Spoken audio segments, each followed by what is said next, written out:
Dati sila ang gumagaya sa K-pop. Ngayon, paggento ng Pinoy pop group na SB19, patok maging sa Korean idols. At speaking of paggaya, Filipino impersonator ni Taylor Swift, kinaaaliwan na rin maging sa Amerika. Ang detalye sa balitang A to Z Showbiz ni Lane Garcia. Gento, gento, gento, dito basta bindo, di mo makumpleto parang bento, gento. Hindi ka basta-basta makakakita ng gento.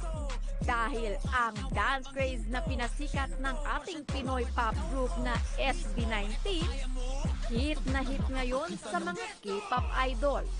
Marami nang sumabay, nakisayaw at napa. Gento, gento, dito basta bindo, di mo makumpleto parang bento. Iba ang kamandag ng Gento Challenge dahil ang dating ginagaya na K-pop noon, sila na mismo ang tinatangkilik. Road to international stardom na talaga ang ating very own P-pop group na katatapos lang din ng kanilang matagumpay na world tour sa US.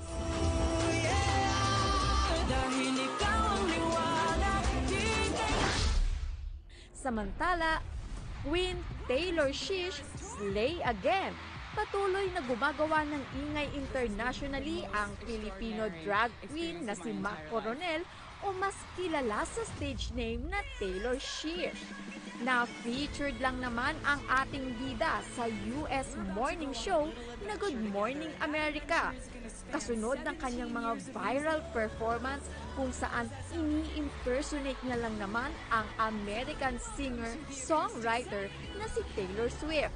Pinuri naman ng host ang kanyang pagiging creative, pati na rin ang kanyang costume at visuals kung saan ibinunyag ni Mac sa isang panayam na 30 to 45 seconds lang ang bilis ng kanyang pagpapalit na parang magic sa bilis.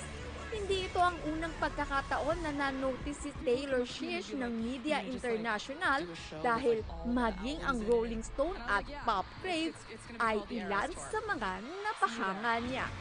Para sa balitang A to Z Showbiz, Lane Garcia.